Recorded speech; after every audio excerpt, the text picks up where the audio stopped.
Hey, welcome back to the Daily BM. I'm Mike, and in this episode, we have a very special guest. His name is John David Graham, and he is the founder of Good Samaritan Home, a nonprofit agency that's helping restart the lives of people after they get out of prison. He's a very interesting character. He's had a very fascinating life, and I think you will enjoy this episode. And you can also pick up his debut novel, Running as Fast as I Can. It's a fictional story about one man's journey to overcoming an abusive background and finding forgiveness and love. I hope you enjoyed this episode, and remember to like and subscribe, and we hope you have a great day.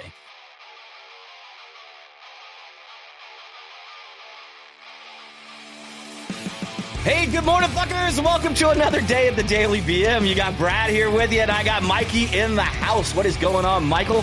Hey, everybody. Welcome back to the Daily BM, and today we got a special guest. Brad, would you like to let them know who it is? It's me. I'm the special guy. So, I mean, come on, guys. No, I'm You're just not kidding. a guest. You're not a guest. You are Well, special, am I? but not a guest. But am I? Kind of sometimes. Special needs. That too, but, whatever. We have John Graham with us. John, welcome to the show, man. It's first time here.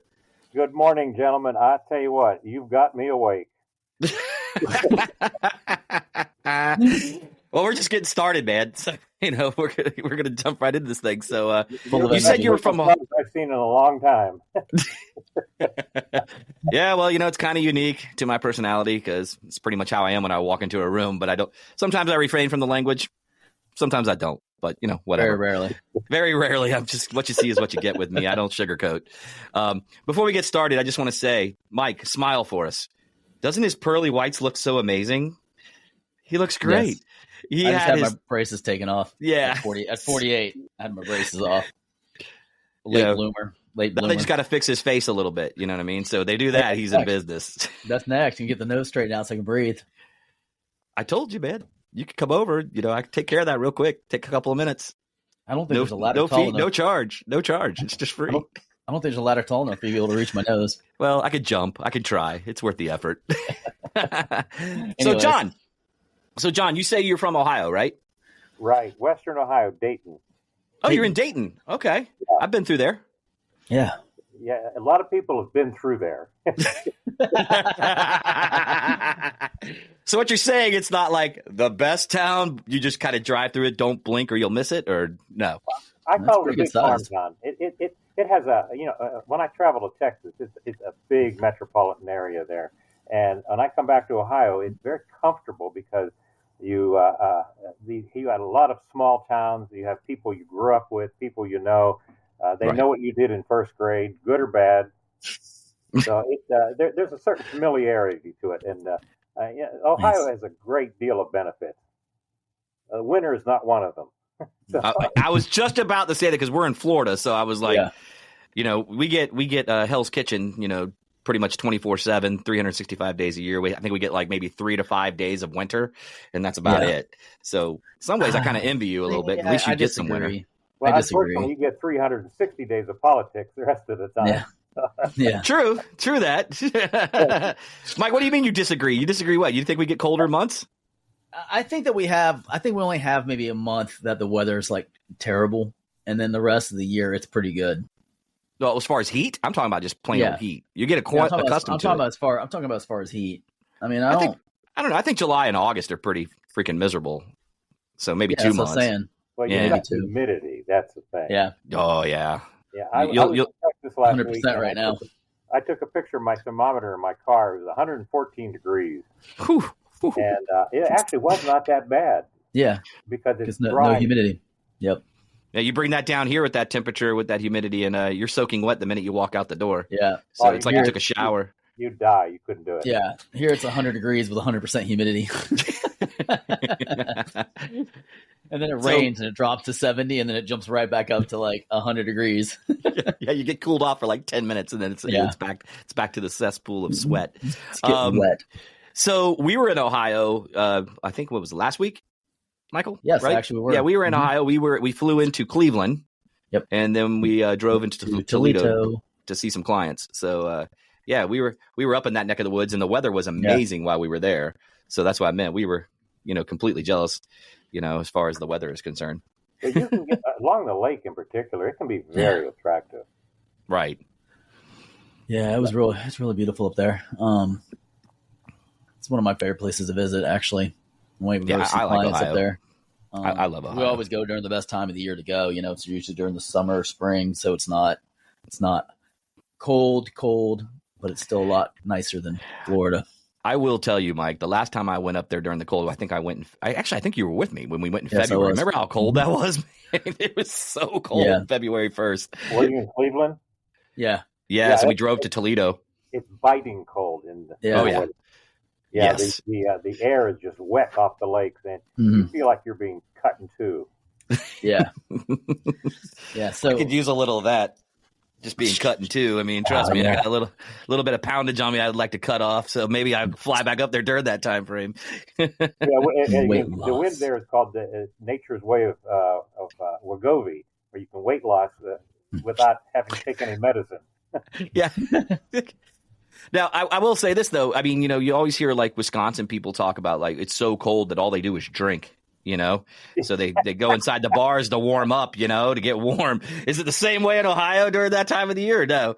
That part of the state was the old steel mill industry, right? Youngstown and Akron, Cleveland, and it just strong industry, and the auto industry was strong there. And of course, that's changed, and Ohio has shifted, just like all the what they call the Rust Belt. And there's been some struggles, and part of the problem that we are dealing with is because the economy shifted, and people who got jobs in the factories can't get them now. Yeah, and they end up making the trade in the street, shall we say? Oh yeah. The good news is there's always work in rehabilitation, and so that's what we do. We work with people coming out of prison, so hopefully they don't have to go back. Yeah, that's the win for sure. Go ahead, Mike. Yeah, I remember you saying that at 53, it seems like you hit your stride when you started the Good Samaritan Homes, which I think you were just talking about that, the nonprofit that helps rehabilitate prisoners out of prison. So you want to tell us a little bit about that? Yeah, what happened was I like a lot of us coming up. We in factory families. Go to college so you can get a good job, and then you don't have to work in the factory. But unfortunately, they never told us what kind of jobs, and so I ended up going from job to job to job after college. I had a degree, so I thought I was smart, but I was unskilled, and I thought I was better than those people. And so I found out that they were far better than me because they went to work every day, and they were stable. And I was a truck driver. I was a children's home counselor. I was a fireman. I was a building contractor. I was a journalist. I went through all of those things. I even tried my hand at being a minister until I realized that I really didn't do well in the church because it can be very political. So I ended up homeless. And at 53, my wife and I decided let's do something. Maybe we can make a difference. So we started sharing a bedroom in our house as a shelter, bringing people off the street, trying to make some sort of difference. And that led to my wife got a small inheritance when her parents died, and we bought another house, and we used that as a proper shelter. And one thing led to another, and the Department of Corrections said, we need some housing for people coming out of prison who are homeless. If they can just get a safe place to stay temporarily, then they'll get a job. If they get a job, the community's safer. Right, start contributing to society. That's right. Yeah, you're paying taxes, you're paying child support, you're buying groceries, you're paying rent.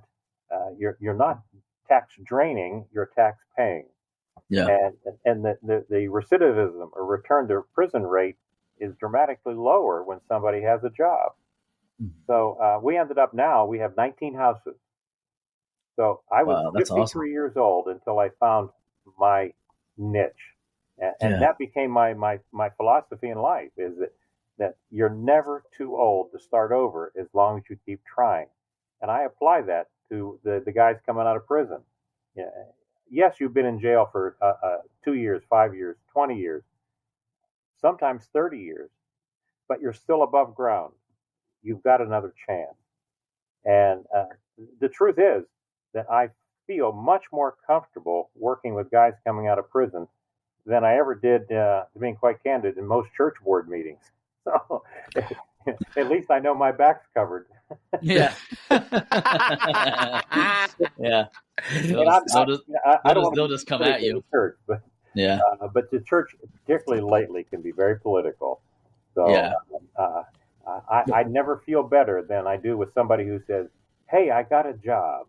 I can't believe it. I'm actually working." And that to me makes my day worthwhile. So I'm curious. So when it comes to the churches, I mean, I know you said they become very political and things of that nature. Can you elaborate on that a little bit? Well, the churches oftentimes are the politics are set up so that the local congregation will hire the pastor, and when you hire the pastor, it's like voting for the mayor. If the mayor doesn't make you happy or please you, you get another mayor, and so the pastor comes in and says, I want to do all these things. I want to enact these changes. I want to make a difference in the community. I want to work with homeless people. And the church might say, well, that's fine, but make sure they get cleaned up before they come in here, or make sure they don't misbehave, or what are they going to do for us? Right. I told somebody once that the church, in theory, should be an emergency room. There's a lot of messy, bleeding people. And our job is to help them get better. And that means we get bloody. So, in effect, I'm still doing the work of the church, but I'm doing it in the street. Yeah. It's awfully messy. But the truth is, that's where the work is. That's how it should be, too. Yeah, I was about to just be with Mike on that one. That's exactly how it should be. Yeah. Yeah, I feel like that's what I say. I feel like I found my niche, because I'm in the street. And and ironically, out of that, this whole concept of the book I wrote was a fiction story of this whole concept of second chances, because so many of us don't have the tools when we come up through a family that is abusive or alcoholic, and we just don't know where to go, and so we end up wandering. And that was the story of Daniel Robinson. He spent his life looking for connection, a family, and he ended up in traveling, what I call it, the Forrest Gump type of journey, where traveling through history, and in the end, he ultimately does find what he's looking for, but it's never an easy journey. And the truth is that I felt it was very cathartic to write this story. It's not about me, but I certainly was able to express myself through it. And the truth is, I found others have written me and said, I really identify with that story, because that was my family growing up. Or I felt like maybe I can make it too after reading it. And that made it worthwhile. Yeah, I really like to read that book. I'll read it and get back to you on it, because that sounds like a fascinating story. Yeah, I was going to say. Well, if it'll help you, on Amazon, you can download some free chapters. Okay. Yeah. You'll get your money's worth, I can assure you there. Yeah, I'll definitely pick it up. Well, it's an easy read, and I'm not here to pitch my book, but I'm here to pitch the concept of second chances. And if I can get people talking about it, that's what matters. I think that's the problem with our prison system is that it's, we discard people, and we don't. It's not set up to like rehabilitate them and help them right their wrongs. It actually puts them in a situation where they normally, and you can correct me if I'm wrong, but this is my feeling, they become worse while they're in prison. They learn more bad habits. They feel less about themselves. And then when they went in, and the longer they're in there, the harder it is for them to get back into society and feel good about themselves. It's, they did something bad and they get a stigmatism, and they get around people that, they relate with them, like it's just, they don't have a way to really, they do have programs, but I just feel like it's not, as good as it could be, to fix this problem, You're absolutely correct. And what made it worse was probably in the 80s, when you had the whole Reagan revolution, and Nancy Reagan would say, just say no to drugs. Yeah. Just that would simply turn your life around. But statistically, it takes 7 failures to overcome an addiction. That means 7 times you're going to fall down and need another chance. Yep. And how many of us are addicted to say we can't keep a job? That's an addiction of sorts. Yeah. So we need help. And prison is a graduate school in learning how to survive on the street. Absolutely. Right. No, that's a good way to put it. I've never had a phrase like that, but that's right. That's right. That's graduate school. The graduate school. Wow. Yeah, you get your MBA in street life from prison. Yeah. There's a book that I have downloaded and I haven't read it yet. It's called The Coffee Bean, and it's about a man's journey through the prison system. And from what I've read, it's a very good book about how he went into prison, and he, on the first day he was told he needs to, if he picks a group, then he's going to be stuck in that group forever, and that's going to frame him. So he basically needs to stand on his own, and it's going to cause him a lot of turmoil, but that's the only way to get out of prison without being sucked into one of these groups, because they're going to come to you, and he basically grew in prison to by helping people and always being open, and helpful. And he converted a lot of people to help them through it. And I haven't read the book, but I just heard the story, and I wanted to pick it up because I think that's really transformative, because I feel like that's what happens. You get into the situation and you get sucked into these groups, and then you're already coming from a home that's broken, and everybody wants to feel like they belong. And now you get sucked into a group and you get stuck. It's then you start identifying with that group, and then your whole life revolves around that process. And it's just fascinating. So, because it's easy for people to go, oh, they're a bad person, and just write them off. But it's not that simple. It's not that black and white. It's somebody that, maybe there are evil people out there. I do believe that there are some people that are just evil, that are irredeemable, but most of them aren't. I think that's maybe one in a million. That's a Jeffrey Dahmer style irredeemable person. That's just pure evil. But most people just made a bad choice, and they've never really had anybody there to support them into making good choices.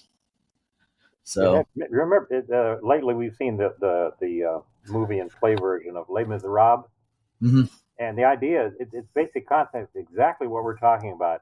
Here is a man who stole a loaf of bread to survive, ended up in prison, and it changed his life forever. And he spent his entire life trying to overcome that. And he was actually the better man than the gendarme who was always trying to catch him. Yeah. So, and there's that model of why should I be defined by the word, something I did 20 years ago? I am no longer that. Shawshank Redemption is an excellent example of that. Correct. Yeah. Yeah, the Stephen King book. Freeman said, that kid, who is that kid 20 years ago? I wish I could go back and tell him to turn that around, to not do that, but I can't. So here I am. And he was, at that point, he was probably 45 years old. Yeah. He'd been in prison for, give or take 30 years. Right. That's something. I deal with that on a daily basis. Yeah, and I think another problem with the prison system, it's a lot of it's become commercialized, and it's an industry. It has no thought of rehabilitation. It's a profit center. It's free labor, it's cheap labor for a lot of the things. From what I've read, I haven't done a deep dive into the prison system, but I mean, just on the outside looking in, it seems like it's a very flawed system the way we have it. They also have those TV shows. They have Netflix documentary specials, where, they're in the prison system trying out these new ideas, and they're filming the prisoners so they become overnight sensations, things like that too. And I don't know if that really helps them in that rehabilitation process. I mean, do you care to elaborate on that a little bit, John? Well, as long as you're not talking about the Love After Lockup on the We Network. No, I haven't seen that one. I haven't seen that one, but now you're going to have to – that's something I'm going to have to go look for now. Thanks, John. I am not making that up. It's a serialized program on the We Network. Oh, geez. About boyfriends and girlfriends. They fell in love in correspondence. Only on cable. But I think what happened was we became so fixated that with the drug revolution that came out of the 60s, ultimately led to what was recreational became street and addictive drugs, and it became a serious problem. So we said, let's lock it up. And Yep. when you lock it up, prison populations went from increasing to double and triple what they once were in the 70s, and Right. they weren't working. And the recidivism rate was upwards of 50, 60% or more. So what we were doing in prison was simply putting time out. And instead of trying to change the behavior, we were just pushing it to the side. And I will say this about Ohio. Uh, they have been extremely innovative in trying to do community correction. And that's where we came into it. They said, if we can do something in the community, because we found that when people are connected to the community, and especially their family, they are much more readily rehabilitated. Mm-hmm. And so locking them up only is a holding pattern. But there has to be some consequences. But the consequences need to have some change in behavior. Right. And also what we're finding is that upwards of 80% of what we deal with is mental health and addiction. And that it's not just addictions, but you're starting off with mental health issues. Right. So it's there is no simple answer. Yeah, I've noticed that a lot, especially with like the homeless population, that a lot of the homeless are dealing with mental issues. And that's why they're in the situation they're at. I mean, it's not like, oh, they're, completely, mentally 100% stable. It's just, and they're not willing to like work or have a home or any of that kind of stuff. No, they've got an underlying psychological issue that's preventing them from being able to do that. And because they don't have good access to healthcare, they slip and fall back into it, and then the drugs are easy to get. And it's a way to take yourself out of your everyday pain. So, I mean, of course it's, you get the dopamine hit, you get the drug high, and it's a way to escape reality. And it's very healing. I was down in San Antonio last week, and I was at the San Fernando Cathedral, which is the original church downtown, 1738. And a lot of homeless people come into that area because, number one, it's the warm climate, but I can always tell when somebody's going to come up and say, can you spare some money? And I just don't know what to do when somebody's panhandling, because I've been in that position. I know what it's like to be on the street, but I also know that my first instinct is say, well, if you just got a job, you wouldn't be begging for money. And a guy came up, and I just shook my head and pushed him aside, so to speak. But then I thought about it, and I just flashed back, and I reached in my wallet and grabbed a couple bucks and went to see him. And I knew I wasn't going to change his life, but for maybe $2 or $3, maybe I could change his morning. Yeah, and that's not an answer. It's not a solution. But sometimes it takes. If I hadn't done something, it might have made my day worse. And so, I wish that I could come up and say the homeless problem in San Francisco can easily be solved with, check one. Right. Yeah. But there's no simple answer. And right now, we're not talking together. We're talking over one another. Yeah. That's where the politics comes in. Yeah. I mean, the thing with the politics that's bothering me the most is that we're no longer running candidates based on what they're bringing to the table, like what they're offering. Right. It's literally everybody saying what the other person's crappy at. It's like, oh, don't vote for them because they suck on this, and this. Not, hey, what's good about me? What do I want to do? It's like you don't even really know what the candidates run because it gets overshadowed by mudslinging. They don't pose solutions ever. Right. They don't come up with solutions, like you said, Mike. They just keep spewing the same mud at one another. Yeah, and then everything is, what sucks is everything has to be rolled into these giant, it's like, okay, if you want this, then you also have to get this. And this is not really beneficial, and it's like that with everything. It's like, why can't we just vote on one item and move that one item through? Why does it have to be bankrolled into all this stuff to make all these political parties happy? All these lobbyists and these corporations happy. And it's just like, it sucks right now. And I don't have a fix for it. I don't know. I mean, I'm just, a guy in Lakeland, Florida, but I know there's got to be a lot of people that feel that way. And if we could all get together and figure it out. When we started, and stop getting divided.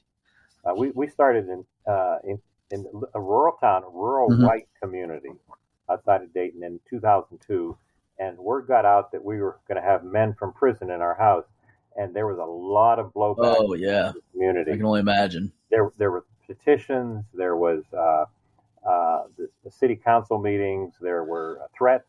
I had police protection going to some meetings, and one fella even stabbed me going in front of the courthouse. It was a minor cut, but that tells you the tension. But what happened was that after all the lawsuits were settled, we were eventually able to start working with the local court and taking men out of the county jail into our house at no charge to the county. Right. And we calculated that we were able to save county taxpayers upwards of $1 million in jail costs through our housing program. And I said that rehabilitation, if we can just talk together and work together, because this is a very conservative community, and I was perceived as being that liberal outsider. Liberal, progressive, yeah. That's right. And I wasn't. I was just trying to give a guy a break. Yeah. But in the end, I said if rehabilitation will attract Democrats because it's morally responsible, and it will attract Republicans because it's fiscally responsible. Yep. Maybe we can come together on that. And truth is that now the people who used to wave at us now wave with all their fingers, if you know what I mean. Yeah. Well, that's what you did. You moved up, first they hate you, then they love you.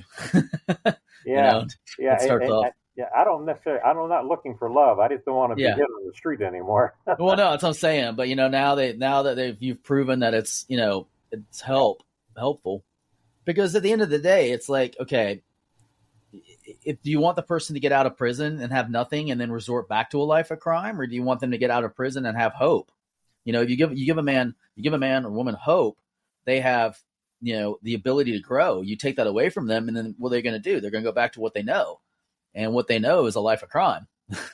So it's like you got to show them a different way. You got to give them something to go with. Right on, man. Right on. Our first resident was a black man out of Cleveland, and he was scared to death in Greenville because it was a white community, and he was afraid to walk the streets. Yeah. But he stuck it out, and he stayed out of prison, stayed out of trouble, got a job, got married, is supporting her children as well as his own, and he's been working as an over-the-road truck driver for the past, give or take, 20 years. So he has done everything we've asked of him. Yeah. It was all because he got a chance. He found somebody willing to give him a break and give him a chance, and he took advantage of it. That's right. And yes, there will be failures, but on the whole, there'll be a whole lot more failures if we do nothing. Yeah, correct. Exactly. Yeah. Now, you said you had 19 homes, right? Early on in the conversation. And are those across the whole entire country, or are they designated in one area? No, just in this area, because what we try to, because it's called independent housing in that it's not not a lockdown facility. It's just it's a monitored or mentored house where we touch base and we try to help people who may not have ever had a job. So we try to help them. Sometimes it's knowing how to get your Social Security or your job food benefits started. Yeah. And you may have somebody who's never known how to apply for a job. So what we try to do is connect them with resources where they can get the basics that you and I may take for granted. And so we have most of our work is in Dayton proper. We have several homes here in Greenville, but that's because I started here. But it's a rural community, and so we take care of the local community here. But Dayton, we have you have give or take 200,000 or 300,000 people in Dayton, and it's post auto industry, so there's a lot of struggling. Yeah, and so we might have 4 or 5 guys in a house sharing it, like a boarding house. Okay, and so each get a room. What we focus primarily on is your housekeeping. Because I can't see what's in your head, but I can see if you cleaned your room. Mm-hmm. and your room tells me where your head is. Yeah. And if you make your bed and you go out and apply for 5 jobs and get rejected, at night when you come home, you know you did one thing right that day because your bed is made and your room is clean. And that gives you hope. Yeah.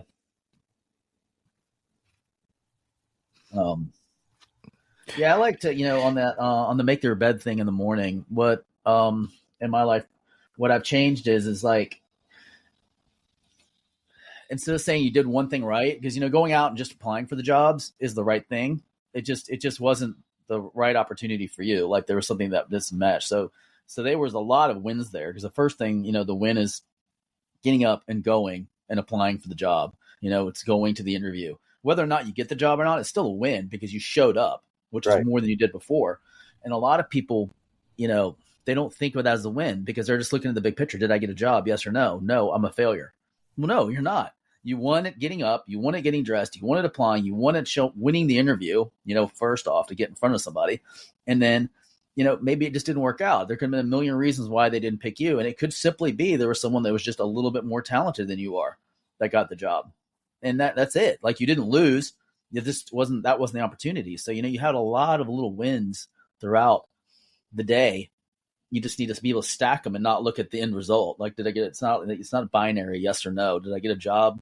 No. Okay, I'm a failure. No, that's not it. You got up, you got dressed, you got you put your stuff in order. You went, you showed up on time. You did what you needed to do. Did you get the job? No. Did you learn through the process? Yes. Okay, good. That's a win. Now move on the next day. And I think thinking small can have big results, because if you focus too much on the end, you might never get there, and it can be super discouraging. You say, hey, today's just not my day. Let me see what I learned from that situation and how I can apply that to the next job interview. Okay. Like, what did I do right? What did I do wrong? What could I do better? And that would be, you guys something. Were your parents professionals or were they working class people? My dad was an Army. His dad left when he was 8 years old, and he was the head of the household up until he was 17, and then he joined the military, and he was in the military for 25 years. And then he got out, and he went to work for a company where there was guys that were straight out of college that knew nothing about running companies or people or anything, and he had to work for them. Like he had to eat crow, and it was really rough for him. Like I was the first one in my family to go to college. Because his mindset was, he'd always been told, go to college, get a good job, have a family. That's the secret to life. So that's what he instilled in me. And I was much like you, I went to school, went to college, got out, didn't know anything. Thought I knew a lot of stuff, realized I didn't really know anything. All I had was a piece of paper telling me I was smart. And it didn't, it took me, I don't know, 20 years to realize, like, I got lucky because I positioned myself in the right place. Now I was always a really hard worker. But it took me a long time to realize that, like, college is not necessarily the answer. It's not the magic pill that gives you a great life. It's just one more tool in the tool belt, and sometimes depending on what job you're doing, that's just a piece of paper. It has no value whatsoever other than it tells people that you can complete a task, that you can start something and finish it. Well, but based on what I have to pay my plumber, I would say that going to college is not necessary at all times. Yeah, exactly. Yeah. And I can tell you, like, as far as my parents were my mom was a stay-at-home mom for most of my younger childhood. And my dad was the blue collar, went out. I mean, he's done every trade you can think of. He became an administrative administrator of a medical group, for about 5 years. That's what moved us here to Lakeland, actually, into Florida, because we lived all over Florida before that. And then, and I've been the same way. I have a high school education. I have a very limited college. I've always just aligned myself, try to be not the smartest person in the room, associate myself with people much smarter than I am. And Mike's loving that line right there, because you see him smiling, because he goes, "That's right, bitch. I'm the smartest guy in this place right now." No. That's not what I was thinking at all. That's pretty much what I've always done my whole life, is just said, it doesn't take much to be the dumbest person in the room. That's I know where he's going with that with me, but the reality is that hey, okay. Let me interject. Because you were smiling so big, so I got to hear you. The reason I'm laughing is because like you are defecating all over yourself right now, and you don't because need it's to have true. that. And you don't need to have that negative self-talk. No. You're missing my point. I'm not saying I'm stupid. I'm just saying I always align myself with people that were smarter than I am in the room, and that right. But then raises you up. That raises your bar. You started because I thought you were going to crack a joke, but you weren't. So no, I was laughing. So that's why I went probably the dumbest person in the room too. But oftentimes, you are the smartest person in the room. You just don't realize it. No. Well, thank you. You have a lot of life experience. You have a lot of life experience, and you've done a lot of things. Correct. And you've been around a lot of people, and you've educated yourself. Just because you don't have a piece of paper, just sitting behind you on the wall, and you can see it. It doesn't matter. It doesn't. Correct. That's just a piece of paper. Like everything that I learned in school, even in my MBA, is all obsolete. By the time I graduated, everything I learned was obsolete. I showed up at the job the first day, and it was like, okay, none of this stuff applies. It's all obsolete. It's all old knowledge. It's on the job training, and it has. Yeah, you're absolutely right. So back to what I was saying was like, I've worked in industrial automation. I've been in marketing. I've been, even before that, I was in the medical field for a little bit. I've done it all. I was a bartender, for God's sake, in my 20s, So it's like, I've experienced that, what I guess you could say, the street smarts and aligning myself around people, right. Like Mike said. So that's been my life. And so I figured I'd just interject that because you were asking like where we came from as far as backgrounds. We're both from blue collar backgrounds. Well, let me share a quick story about my wife with you, if I may. Mm-hmm. Yeah. She was brought up in a Catholic school where the nuns were, if not God, they were next to God, and they definitely spoke for God. And God was always angry in her school. And she was an independent thinker, and so the nuns were convinced that she was going to be an atheist by the time she was 18, but they accused her of being retarded because she didn't want to comply. And the problem is because they spoke for God, she heard she's retarded. And so she had that image of, I'm not smart, I'm not smart. And here she was 40 years old and saying, I wish I had, and I can't. So I convinced her to go back to school, and it took her give or take 28 years to get her associate's degree. But the day she walked across the stage with her diploma, it said honors degree. And you thought that she was given not just a second chance, she was given the keys to the kingdom because the nuns were wrong. She changed her past, and that's what you both just described. You were given a background that you're able, not critical of the background, but you're able to change it. You're able to better it. And that's the summation of everything the Good Samaritan and my book is about. You were given a hand of cards, and you were expected to play with it, and you can't. So you had to go out and learn how to change your future. And both of you have done that. My wife did that. I did that. And then that's what we're asking. I wish we could do that today in the political climate. And just instead of, I'm just embarrassed by what I'm seeing out there. You're not the only one. Yeah. Don't get me started on that. I mean, these people should be the pinnacles of our society. They should be the people that we all wish to emulate. And there is not a single person that's on national television right now that I would want to emulate, that I'd say would want to wake up and be like, I want to be like them. There's not one that I can really think of. And that sucks. We're supposed to be inspired by our leaders, and all we do is poke fun at them because they all have these strange quirks, that, it's like picking the lesser of two evils almost is what it feels like at most times, because it's like, where do we go from there? What do we do? And you both are familiar with John Lewis, the congressman who died in the past few years, civil rights leader. But he said, of course, he earned his stripes through the civil rights. Oh, yeah. But in Congress, he said that no matter who opposes me on this issue, no matter what they say about me, I always say to him, how you doing, brother? Good to see you, brother. I never forget that. I don't do it for him, he said. I do it for me. Yep. Because I have to think of him as my brother, or it'll change me. Yeah. No, that's Yeah, well said. That's well said and amazing. It's like we get so caught up, and the whole point is that we're not always going to agree 100%, but we need at least come to a solution that we can all move forward on, that we can all feel good about. And we don't do that anymore. Now it's divisive. And it's like, it's either my way or the highway. And we're not going to be able to survive that if it continues that way. You don't just sit across the aisle. Yeah. You sit across the Great Divide. It's impassable. And in fact, we had a local politician, I won't mention his name because he's a good guy.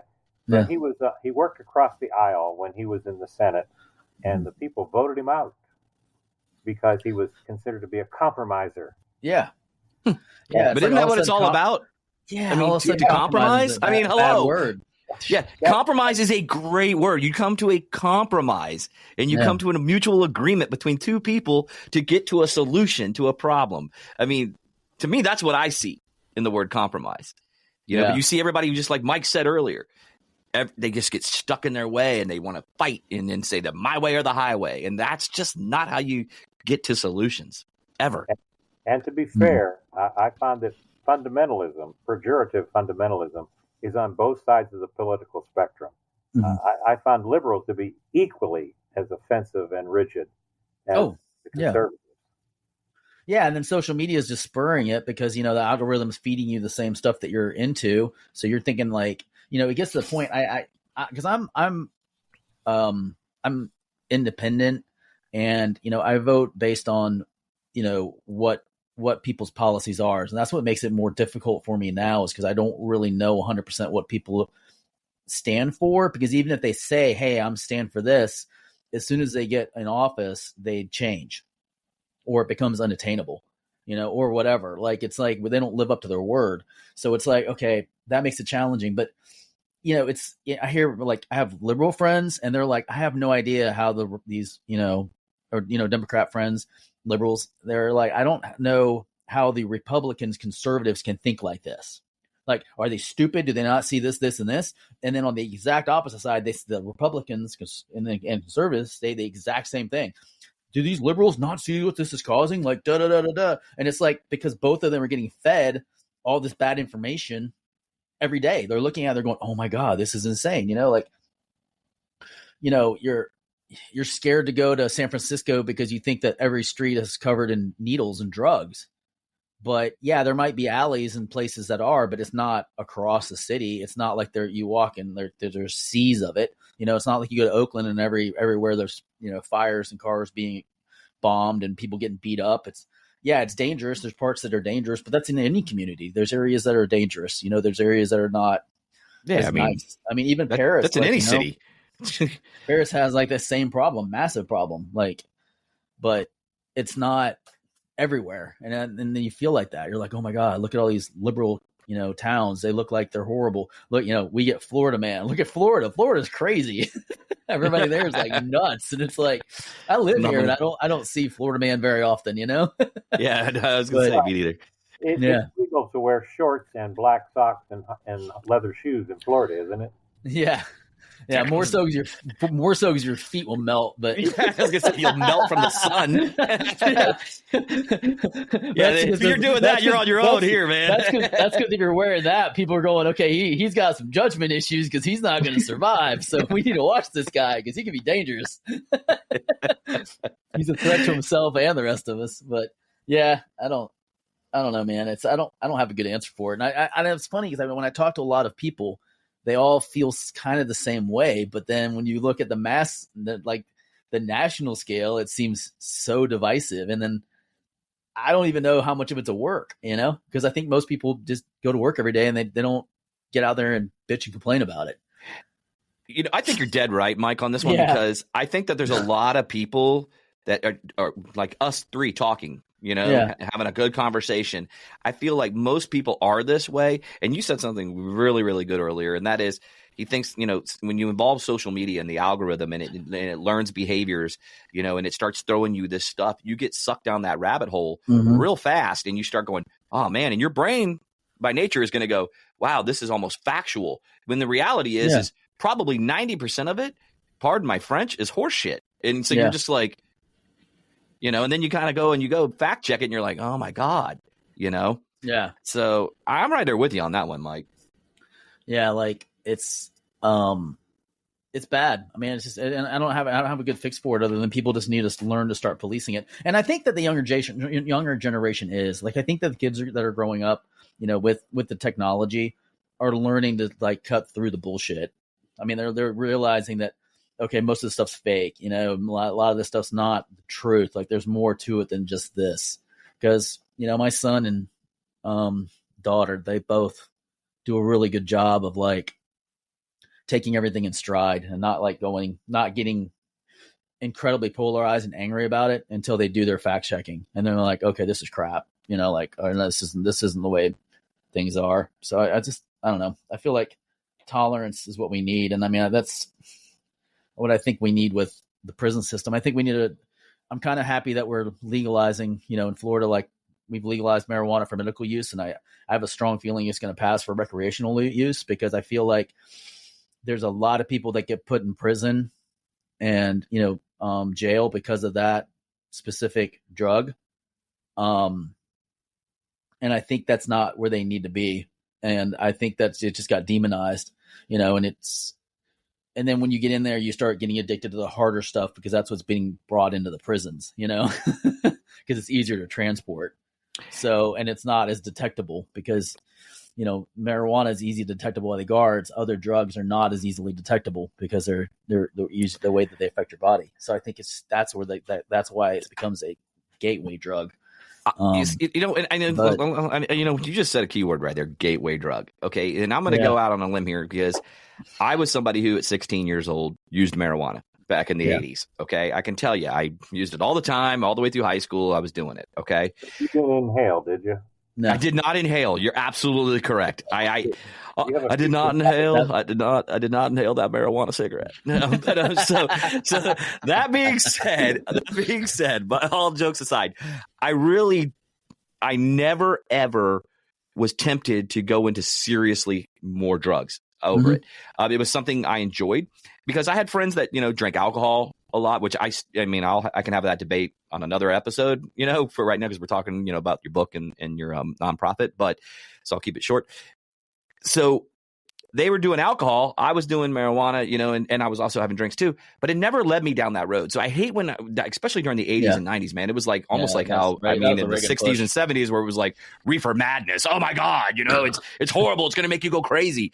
Just the opposite. You know, I said, you know, the only thing that somebody's going to beat up is a bag of chips when they're smoking marijuana. You know what I mean? It's they're not going to go beat up their wife or whatever. I have never, ever witnessed that in my 54 years on this planet. Okay. Right. But I have seen people on alcohol turn into rage where they'll inflict bodily harm. And I have honestly gotten very aggressive and that stature when I've been having heavy drinks. So I can tell you from my own personal experiences, I don't believe in that. I really believe, you know, it's great that it's for medical use because there's so many good medical uses for the product. But I also believe for recreational, it's fine too. I mean, I went out to Colorado. I saw, you know, people sitting out in their streets. They're smoking a joint. Nobody once was aggressive and acting like crazy out of their mind. They're smiling. They're laughing. They're having a good time. No different than guys sitting in a pub having a beer. Yeah. With controlled beer. You know what I mean? Not going crazy drunk sloppy, you know? I mean, let's be honest. The reason that, you know, they illegalized marijuana is because it was a great way to put minorities in prison. That's what started it. You know, it was something that could be grown at home, that it could be enjoyed recreationally. And it was mostly predominantly, you know, blacks and Hispanics that were enjoying it. And it was an easy way to like, let's ban this substance and we could put a bunch of people in jail because, because of the race issues. And I think there's a lot of people that were going to prison, probably still are, over those minor drug charges, you know, like, and then it escalates, you know, like we're getting on a tangent. Well, not really, but it's funny because, you know, I sit here, you know, as a white man, and I hear like my white friends say, why did they run from the cops? Talking about, you know, black people. And it's because for years, their family members were persecuted. Like if the cops showed up, you're going to get the crap beat out of you. You know, like, I mean, I've had countless stories about that. You know, it's well documented. That's just the way that the times were. So of course it's like, you're not going to get a fair shake. So it's like run away and live, or stay there and get strung up and die. So I can see why they say it. I mean, there was an episode on Grey's Anatomy that I remember that stood out where this little black boy with the black doctors gets in trouble. They were calling through one of the friend's windows because his friend forgot the key, and he almost got shot by the cops because looks like he was breaking into a house, or the security patrol. It was right after that boy with the hoodie got shot. Trayvon Martin. Yeah, right after he got shot, they did a kind of an episode off that. And they said, listen, if you see the police officers, you stop, you freeze, you listen to everything you say, you don't do anything. He's like, well, my friend ran, and they're like, yeah, but he's white, but they're not going to treat him the same way they treat you. And unfortunately, that's just the way we are today. And I was like, damn, that's true. It really is. It's in throughout the whole 80s. I remember watching on TV, they would always, say, it was a black man that did this. It was a black man that did this. It was not just a man. It was a black man. They never said it was a white man, if they did it. It was always very distinguished, as who committed the crime, to like alienate those people. And it's bad. It's not good. So I think by lightening those up, I think you're gonna have to send less people to prison, and it will help the whole situation. And then, let's do rehab instead of sending someone to jail. Let's come up with something better than just locking somebody away and throwing away the key and saying you're a burden to society, because that's all you're doing then, is you're making them a burden. Like you said, Mike, earlier, yeah. And John, you can either agree or disagree. You said, very rarely do we have the Jeffrey Dahmer types that deserve to be behind bars and be locked up for life, because they're never going to change. I mean, that's just that there's something's not right there. But there are, like you said, John, a lot of people that just need a second chance, So I think what you're doing with this Good Samaritan home is fantastic. I mean, and you've been doing this now since what? Because you said you've been doing that since what, 53? You were 53 years old? I was 53 then. Right. I was 53 when I found my niche, when most people are retiring. And the idea that you're never too old for a second or third chance. Right. And so we've been doing this. That the whole philosophy now is that if I can get a second chance, why shouldn't you? Yeah. My crimes may be far less legally, but they're certainly as destructive for my family growing up. Mm-hmm. So I was 75 when I published my novel, and it's just ridiculous. But yet, some of us just take longer, not just to run the race. We can't even find the starting line. Yeah. And we need help. And so our goal is we just want to keep running. We don't want to quit running, because the minute we quit, it's all over. Yeah. Right. And there's nothing more to write about it. So maybe we can't change the world, but we can change the corner where we're standing today. Yep. Maybe that'll make a difference. So when I watch CNN or Fox or any of the partisan networks, I come away feeling so frustrated and helpless and angry. But when I'll give you a quick story. I had a guy who was slow mentally. He'd been in prison, and I asked him to help me carry a refrigerator to another building because I couldn't do it. And he was very quiet, and so he did that, and not even a problem. And then I took him for lunch, and we just having a sandwich. And he said, "You're a writer, aren't you?" That's the first he talked. And I said, "Yeah, I just finished my book." And he said, "Well, I'm writing a book too. Will you read it for me? Let me know what you thought." And so I said, "Absolutely. You just give me the first chapter." And you would have thought that I had told him that he was God incarnate, because he felt like, number one, he was equal to me in that conversation, and we were having a real conversation of respect for one another. Yeah. But it made me feel like my day was made, and I could put Fox aside, I could put CNN aside, I could put Washington aside, and say, at least here in the front seat of this truck, we are making a difference. Yeah. And now my wife went to him and said, "I'm going to move some other stuff. Can you help me?" And so he went out and grabbed two guys and said, "You guys are helping us." So he passed on the pain. So yeah. No, that's good though. Yeah. So maybe it helped more than one person, but it definitely helped me on that day. Well, it's a chain of events. See, that's what's the beauty of it. It's like, you did a kind thing for him, which in turn changed his outlook on the day, which may have caused him to do a kind thing for someone else, and that just ripples out. Right. That's what causes change. It's not this monumental grand action. It's this small incremental steps of, influencing people and making change, and like touching somebody's heart and saying, giving somebody hope, and inspiring them. That's like the best thing anybody can do for somebody else. And all I did was give him a moment of respect.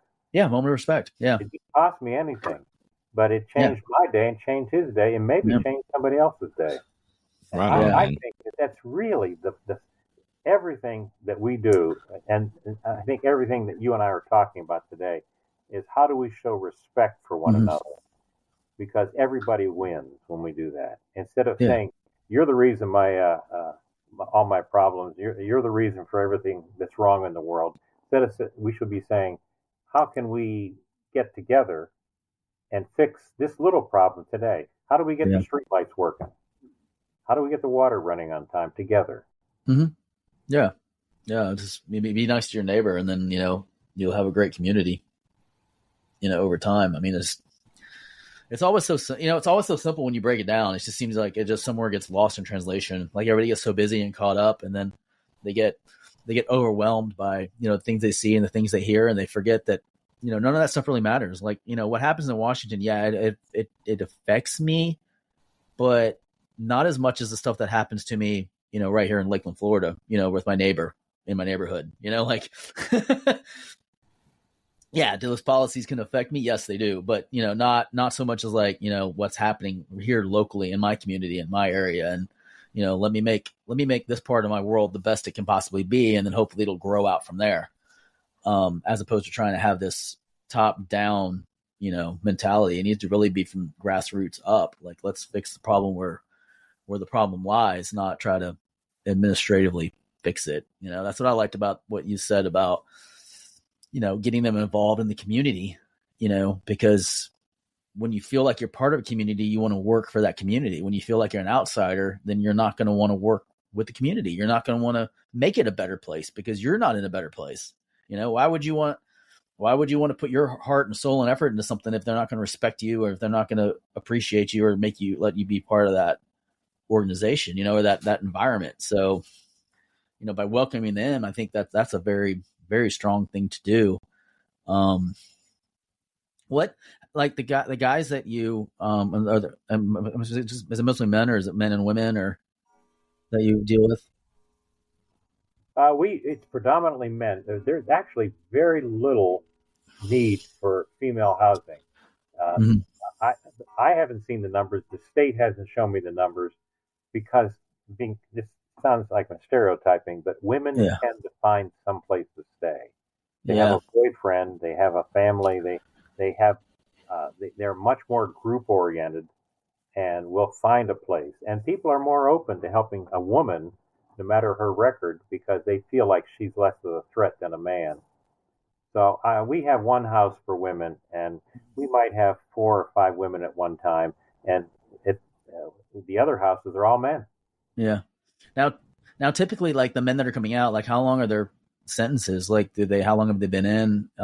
Is it range? Is it like, or across do you? The board. We had the state switched several years ago to a post-release control where they were given a definite sentence. So they were it wasn't 5 to 10, and that may be paroled, so you could be in for 20. Now you're giving 10-year sentence and you're released, and they work. The state is very concerned that you're not released homeless. So right. The whole program came from. Okay. Sure, you have a place. So and the sentences probably are in the single digits. Many of them are. Okay. But periodically, we have one fellow now who spent 33 years. Wow. He had committed a murder. And is he dangerous? No, not at all. After 33 years, his major concern is finding food soft enough to chew. Yeah. Yeah, I could see that. Yeah. And then, then the other thing is like, you just gotta not put them in a situation where that's the only option they have, and a lot of those times, like those murders are not, very rarely is it truly like, just cold blooded murder. There's always extenuating circumstances what caused it, and it's like, I don't know.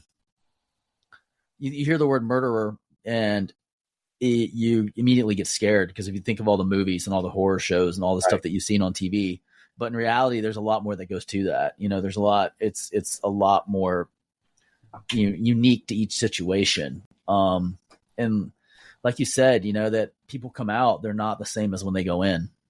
And I think the most like I've said before, the most dangerous a person is when they feel like they have no hope.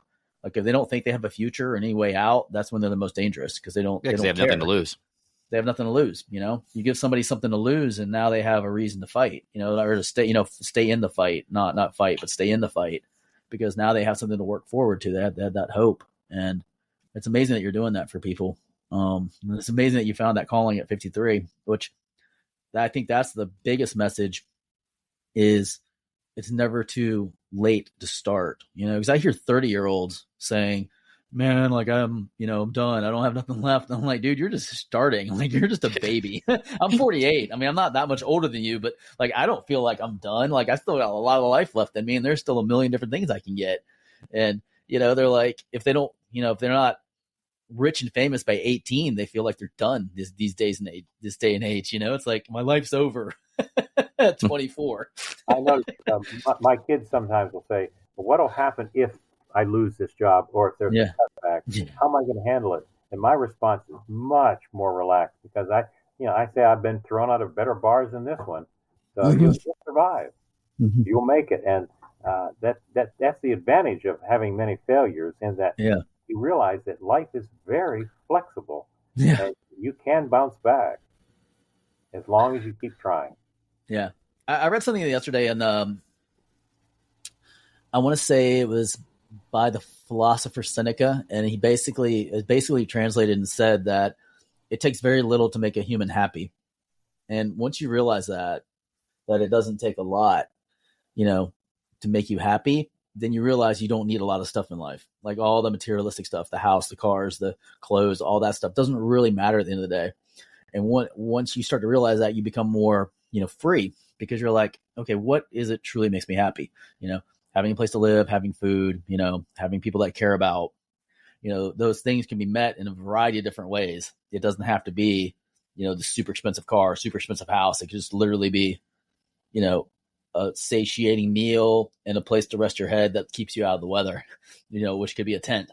I've always liked to say about material things, Mike, and just getting hit on that one. You can't take it with you, you know. So I'm not saying you shouldn't enjoy the riches, of the fruits of your labor. Don't be a slave to them.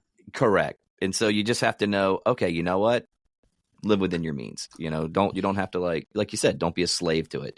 So yeah, I'm right there with you on that one. Yeah, I think that's important. And I think that's, and I love that, finding your stride. And there's like, even now there's probably new things that you want to learn and do and stuff like that. Cause like you said, if you're not growing, you're dying, as long as you keep doing. I'm 54 years old, fixing to be, John. And I'm telling you, I learn something pretty much new every day. I really, truly do. And sometimes I'm not going to sit here and sugarcoat it either. Sometimes it's frustrating because, you don't know it and you're like, you get frustrated and, you take it out on people that you care about the most. But that's just part of life. And that's just part of making mistakes and getting second chances. You know what I mean? And trying to bounce back from it. So, your Good Samaritan home. I know you said you had 19 houses and they're all in Ohio. And so how do people donate to your organization? Because I would assume you take donations because of the nonprofit. We don't. Luckily, we have a contract for housing. Oh, okay. So that really helps. But what I really want more than anything else is I would like to connect people with people. So if you want to donate, I would love to connect your time. Now we do take, obviously, furniture and appliances and things like that. Right. The whole purpose of doing these podcasts, the whole purpose of the writing the book is not, obviously you guys aren't paying me. Yeah, we could talk later about that. But I could pay you for these pearly whites. We're generating the conversation. We're generating conversation. Yep. Maybe Correct. somebody will go home and do something just a little different tonight in their family or in their yard. Yeah. So, I'm already being criticized for what I just said. There. Blowing up. No. Yeah. They're like, let me get on the line here and talk to him. Hold on, wait a minute. Now I got to go home and do some work. I didn't sign up for this. I just signed up to listen, like feel better. I don't actually want to work. All came from Washington. I don't understand. Uh-oh. Oh, Jesus. So, John, before we get out of here, I just wanted to say thank you for coming on the show today. We really appreciate you coming on and telling us your life story, telling us about the Good Samaritan Home.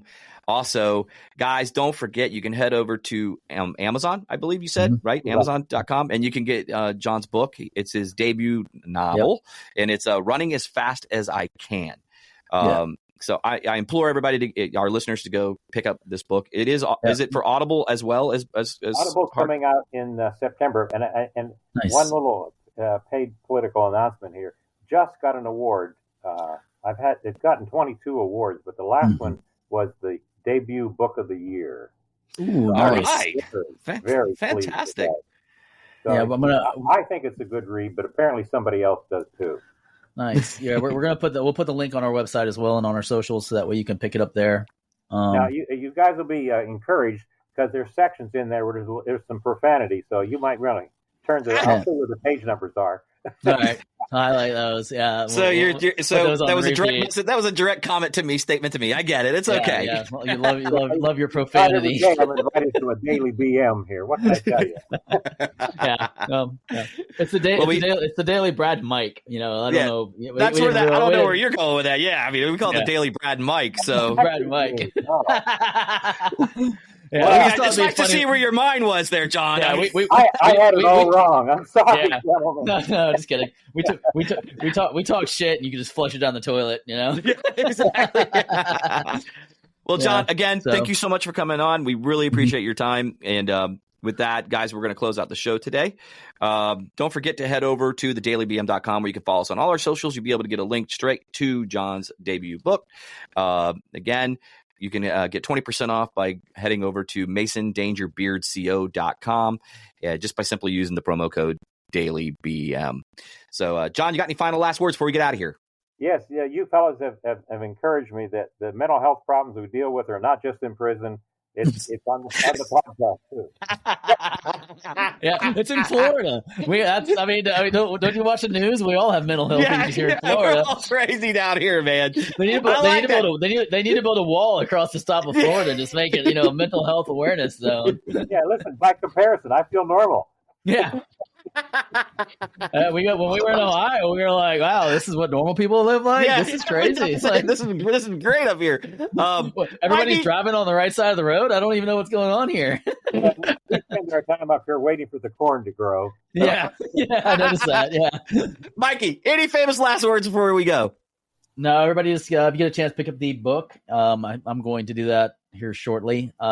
I think I'm gonna go with the hardback because I've been on this hardback. I'm gonna do the same. I'm gonna read it lately. I like hardbacks. It's a good read too. You'll enjoy it.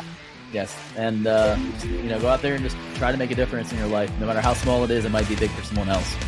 There you go. And guys, with that, we're closing out the day, and we will see you next week and catch you on the flip side. Hey, thanks a lot, John. Appreciate talking to you. Thank you, John. Have a good one. Deuces.